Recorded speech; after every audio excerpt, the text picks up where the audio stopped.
ಆದರೆ ಪ್ರತಿ ಸಿನಿಮಾದಲ್ಲೂ ನನಗೊಂದು ಇದು ನಡೀತಾ ಇರುತ್ತೆ.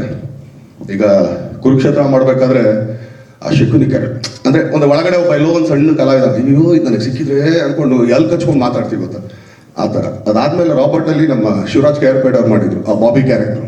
ಅಂದರೆ ಒಬ್ಬ ಕಲಾವಿದಂಗೆ ಅನ್ಸೋದು, ಇದು ಪಾತ್ರ ನನಗೆ ಸಿಕ್ಕಿದ್ರೆ ಆಟ ಆಡ್ಬೋದಾಗಿತ್ತು ನಾನು.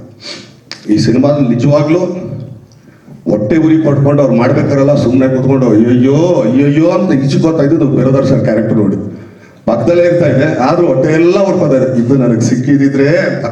ಯಾಕಂದ್ರೆ ಅಷ್ಟು ಒಳ್ಳೆ ಪಾತ್ರ ಹೇಳ್ತಾ ಹೋದ್ರೆ ತುಂಬಾನೇ ಇದೆ. ಯಾಕಂದ್ರೆ ಈ ಸಿನಿಮಾ ನೀವುಗಳು ನೋಡಿ ಆಮೇಲೆ ನೀವು ಕೇಳೋ ಪ್ರಶ್ನೆಗೆ ಮಾತಾಡೋಕೆ ತುಂಬಾ ಚೆನ್ನಾಗಿರುತ್ತೆ. ಯಾಕಂದ್ರೆ ಅದೊಂದು ಎಕ್ಸ್ಪೀರಿಯನ್ಸ್ ಅಂತ ಹೇಳ್ಬೋದು. ಈಗ ಸಿನಿಮಾ ಹೇಳಿದ್ರು, ಎಷ್ಟೋ ಜನ ಡೈಲಾಗ್ ಅಲ್ಲಿ ಏನ್ ಹೇಳ್ತಾ ಇದಾರೆ ಅಂತಾನೆ ಅರ್ಥ ಆಗಲ್ಲ. ಸುಮಾರು ಜನ, ನಾನು ಹೇಳ್ತೀನಿ ನಂದೇ ಒಂದ್ಸಲಿ ಅರ್ಥ ಆಗಲ್ಲ. ಆದ್ರೆ ಇದ್ರಲ್ಲಿ ಒಂದ್ ಮಾತ್ರ ಹೇಳ್ತೀನಿ, ಹೆಣ್ಣಿಗೆ ತನ್ನ ಹೆಣ್ತನದ ಬಗ್ಗೆ ಮಾತಾಡಿದಾಗ ಆ ಹೆಣ್ಣು ಕಣ್ಣಲ್ಲಿ ತೋರಿಸೋ ಒಂದು ನೋವಿದೆಯಲ್ಲ, ಅದು ಅಲ್ಲಿ ನೋಡಿ ಕಲ್ತ್ಕೋಬೇಕು. ಅದಲ್ಲ ಬರೀ ಕಣ್ಣಲ್ಲಿ ಒಂದಿಷ್ಟು ಮಾಡಿದರೆ ಎಂಥವ್ರದ್ದು ಥೂ ಥೂ ಥೂ ಥೂ ಅನಿಸ್ಬಿಡುತ್ತೆ. ಯಾವ ಥರ ಕಲಾವಿದರು ನಮ್ಮ ಸಿನಿಮಾದಲ್ಲಿ ಇದ್ದಾರೆ ಅನ್ನೋದೇ ನಮಗೆ ತೋರು.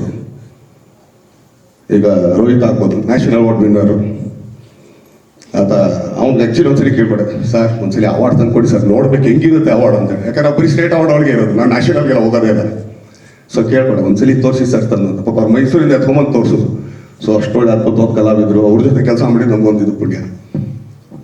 ಇನ್ನು ಲಾಸ್ಟ್ ಅಲ್ಲ ಲೀಸ್ಟ್ ಅಂತಲ್ಲ, ಫಸ್ಟ್ ಆಫ್ ಆಲ್ ಹೆಚ್ಚಿನ ವಿಡಿಯೋಗಳಿಗೆ ಪ್ರತಿಧ್ವನಿ ಯೂಟ್ಯೂಬ್ ಚಾನೆಲ್ ಸಬ್ಸ್ಕ್ರೈಬ್ ಮಾಡಿ, ಬೆಲ್ ಐಕಾನ್ ಕ್ಲಿಕ್ ಮಾಡಿ.